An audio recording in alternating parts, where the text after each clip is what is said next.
Hello and welcome back to World 360. What are Pakistan's newly proposed constitutional amendments? What's on the agenda as North Korea's foreign minister visits Russia this week?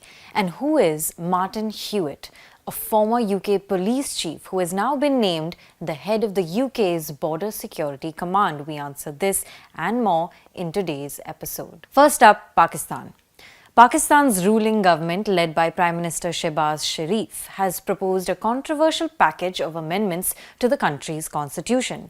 This is being referred to as the constitutional package and is likely to be tabled in both houses of the parliament in the coming days.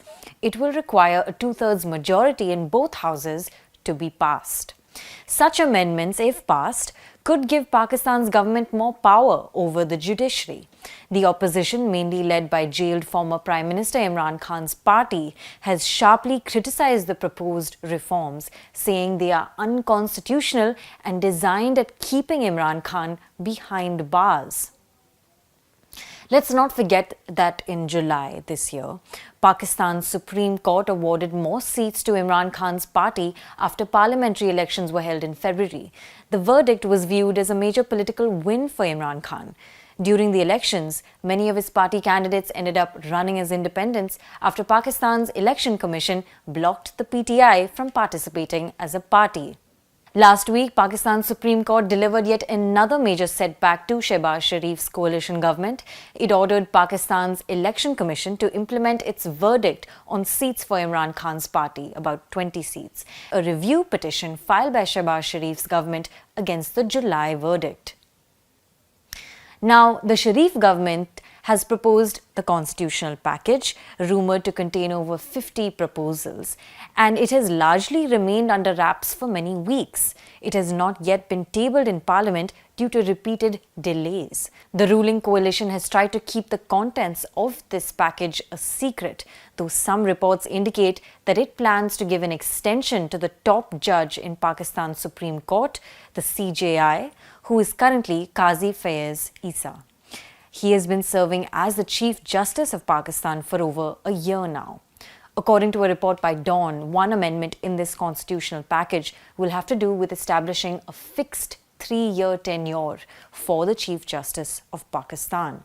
Currently, there is no fixed tenure provided in Pakistan's constitution for the CJI, apart from the fact that he or she shall hold office until attaining the age of 65 years unless resignation or removal from office takes place. According to the report by Dawn, other changes in the constitutional package may pertain to the transfer of judges from one court to another. According to Pakistan's constitution, the president has the power to transfer a judge of a high court to another high court, but no judge shall be transferred without his or her consent and after consultation by the president with the Chief Justice of Pakistan and the Chief Justices of both high courts.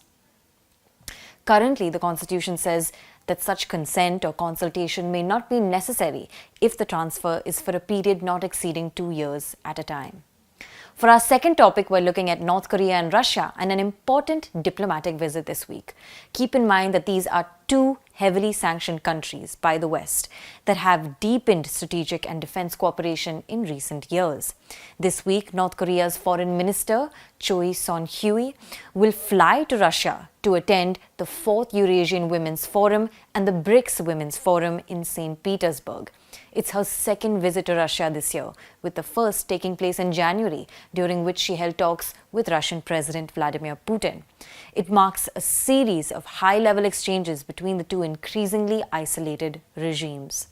Not to mention, Russia's security chief visited Pyongyang just last week. Now, all of these exchanges have come 4 months after Russian President Vladimir Putin traveled to North Korea and held high-level talks with Supreme Leader Kim Jong-un. This was Putin's first visit to Pyongyang since 2000. During this trip, the two leaders signed a mutual defense pact and a comprehensive strategic partnership.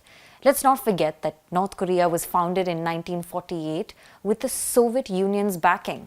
Recent years have seen an increasing warming of ties, especially amid the Ukraine war.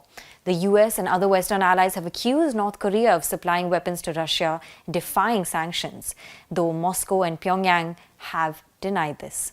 North Korea has a defense treaty with China. However, this doesn't cover active military cooperation with Beijing, like North Korea has developed with Russia in recent years.